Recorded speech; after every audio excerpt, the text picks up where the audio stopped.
आपका एक बार फिर से स्वागत है राजनीतिक गुरु के साथ। आज हम एक बार फिर से एक नया बड़ा आयाम और राजनीति का एक बड़ा सूत्र आपको समझाने वाले हैं। आखिर उत्तर प्रदेश में 2022 का चुनाव चलने वाला है। दलित, शोषित, पिछड़े भी लाइन में हैं, लेकिन उन्हें लाइन मिलने वाली नहीं है। आज हमें जरूरत है कि समाज और देश के लोगों को एक होकर के शिक्षा के मंदिर में कितना विकास हुआ यह जानने की। हमें जरूरत है उन किसानों के बारे में जानने की जो किसान निस्तो नाबूद कर दिए गए। आज जो बिल लागू हुए हैं उनका आखिर रिएक्शन क्या है ये हम आपको बता दें। जो किसानों के ऊपर बिल लादे गए हैं उनका फर्क केवल किसान पे ही नहीं बल्कि आवाम पे पड़ता है, क्योंकि उस बिल में किसान से सीधा सीधा कॉन्ट्रैक्ट किया जाएगा और उस कॉन्ट्रैक्ट में जो फसल ली जाएगी उसमें तमाम फसल उनके कहने के अनुसार लगाई जाएगी। यदि वे गेहूं की कहेंगे तो गेहूं की, मक्का की कहेंगे तो मक्का की, और सब्जी की कहेंगे तो सब्जी की। उसके बाद में कीटनाशक दवाइयां और खाद तमाम वे ही लोग अपनी कंपनी से देंगे, जिससे लोकल का दुकानदार जो खाद बेचता है, जो कीटनाशक दवाइयां बेचता है, जो मैन्युफैक्चरिंग करता है, जो जैविक खाद बनाता है, वो निस्तो नाबूद हो जाएगा। यही नहीं, उसके बाद एक भी भुट्टा या गन्ना किसान अपनी मर्जी से तोड़कर नहीं ले जा सकता। गन्ने का रस निकलवाने के लिए, खीर बनाने के लिए नहीं ले जा सकता, क्योंकि वो एक कॉन्ट्रैक्ट होता है। उसके बाद में उपज आपकी नहीं होगी, कॉन्ट्रैक्ट कंपनी का होगा, आप उस पर लोन नहीं ले सकते। वो आपको पैसा देने का एक ही जरिया बचता है, वो पैसा देगा केवल आपको जिसने यह जमीन आपसे ली, जिसने आपसे कॉन्ट्रैक्ट फार्मिंग की बात की। अब वह किस भाव ले यह उसके ऊपर डिपेंड करता है। दूसरी बड़ी बात, तमाम अनाज वह खरीद सकता है। अब तक व्यापारियों को अनाज के स्टोरेज पर पाबंदी थी, लेकिन वह स्टोरेज पर पाबंदी नहीं होगी और वह अपने अनुसार ले जाकर उसे विदेश में अच्छे मुनाफे में बेच सकता है। इसका किसान को सीधा सीधा घाटा ही होगा और जो आम आदमी है जिसको अनाज मिलता है वो अनाज नहीं मिलेगा।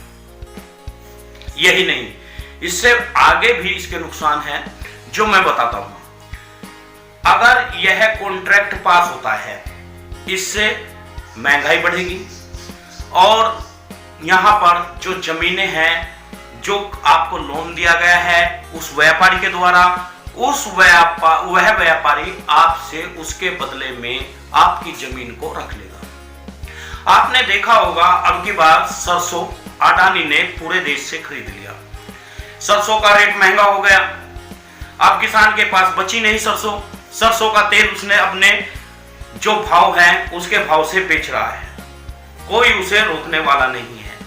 उधर कंपनियों ने कह दिया प्रधानमंत्री नरेंद्र मोदी को कि आप केवल पैकिंग का तेल ही बिकवाएं। यदि इसी तरह पैकिंग का तेल बिकता रहा तो वे छोटे छोटे लोग जो तेल निकालने का काम करते हैं, जो छोटे छोटे क्रेशर लगाए हुए हैं, वो निस्तो नाबूद हो जाएंगे, खत्म हो जाएंगे, जो प्योरिटी देते हैं। केवल आपने यदि नहीं देखा तो आज जरूर देखिएगा।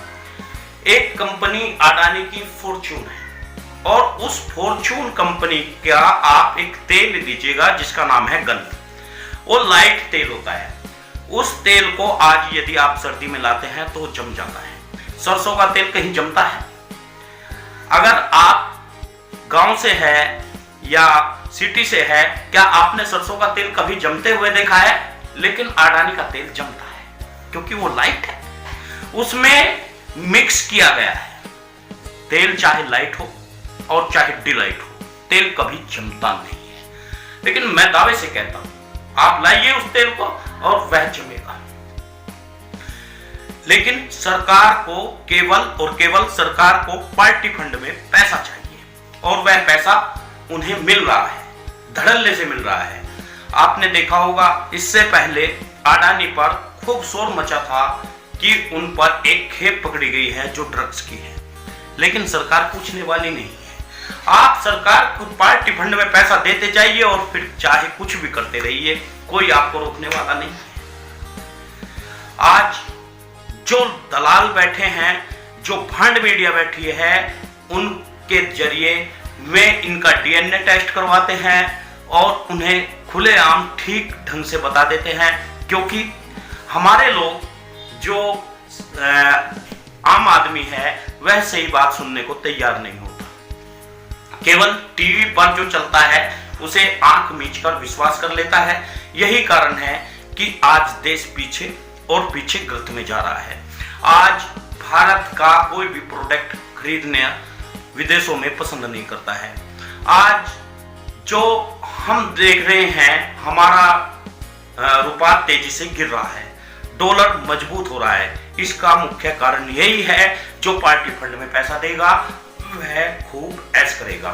आपने देखा होगा अब से कुछ दिन पहले नेस्ले कंपनी पर रोक लगा दी गई, क्योंकि उसके नूडल्स में शीशा था जो बच्चों को नुकसान दे रहा था। लेकिन जब उसने पार्टी फंड में पैसा दे दिया तो अब वह नुकसान नहीं देता है। अब से पहले नेस्ले कंपनी बिक बेचती थी गाय का मांस का डब्बा, लेकिन उसने पैसे दे दिए तो अब वह बेचती नहीं है। यही भारत की तकदीर और तस्वीर है जो असली है। आपने देखा होगा एबीपी के पत्रकार ने खूब जोर शोर से बताया था। उसने केवल यही कहा, जब प्रधानमंत्री नरेंद्र मोदी ने कहा था कि आप उत्तर प्रदेश में निवेश कर सकते हैं क्योंकि अब यहां पर अपराध मुक्त है, क्योंकि हमारी सरकार है। एबीपी के पत्रकार ने यह बताया था कि जो सुल्तानपुर में व्यापारी की हत्या हुई है गोली मारकर, उसके 2 दिन बाद, तो क्या यही लॉ एंड ऑर्डर है? क्या वास्तव में अपराध खत्म हो गया है? इतना कहते ही उस पत्रकार को हटा दिया गया, उस एंकर को हटा दिया गया, 15 दिन की छुट्टी पर दे दी गई, उसके पीछे गाड़ी लगा दी गई और वो गाड़ी एक कश्मीरी की थी, ताकि वह पत्रकार उस पर आरोप लगाए और वो कश्मीरी भी मारा जाए और आतंकवादी करार दे दिया जाए। इस तरह की घटनाएं देख रहे होंगे किस तरह आज देश में दुर्भावना पूर्वक राज चल रहा है और यह राज कब तक चलेगा। आपने देखा होगा एक मंत्री का लड़का अक्सर गाड़ी चढ़ाकर किसानों के ऊपर चला जाता है और उस पर यह मुकदमा चलाया जाता है कि उसने मारने की कोशिश की। इस तरह आज इतिहास एक बार फिर दोहराता है।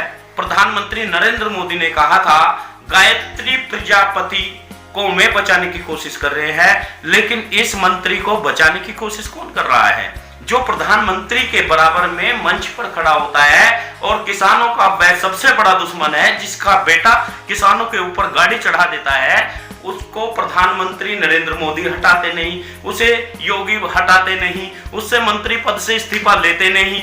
लेकिन इस देश का दुर्भाग्य है, इस देश का युवा समझ नहीं रहा है कि किस तरह इस देश में आखिर राज चल रहा है और हमें जो दिखाया जा रहा है वह सत्य से कहीं परे है। जो सत्य है वो मैं आपको बताता हूं। उस मंत्री को आखिर क्यों नहीं हटाया जाता? जो मंत्री किसान को 7-7 लोगों को मारकर चले जाते हैं जिनके बेटे, उन मंत्री को तुरंत हटा देना चाहिए और उनके खिलाफ भी एक एफआईआर दर्ज होनी चाहिए, क्योंकि मंत्री पद के रुतबे में ही उस लड़के ने यह कांड किया। यदि वह मंत्री ना होता शायद यह कांड न होता। आज देश में पूरी तरह से, यदि आपको मैं बताऊं तो सांप्रदायिक भावना से, छोटा बड़ा जातिवाद तरीके से काम चल रहा है। ऐसे ही उत्तर प्रदेश में चल रहा है। आज देश के लोगों को समझना होगा, आज देश के आवाम को समझना होगा आखिर चल क्या रहा है। मैं आपसे निवेदन कर रहा हूं, आप न्यूज चैनल को सब्सक्राइब करिए, और बराबर में घंटी का निशान है उसे भी दबाइए। न्यूज चैनल पर लाल रंग से लिखा है सब्सक्राइब, उसे टच करिए और उसे टच करके काले रंग का कर दीजिएगा। दोस्तों, कल फिर हम हाजिर होंगे आपके साथ एक बड़ी खबर के साथ में।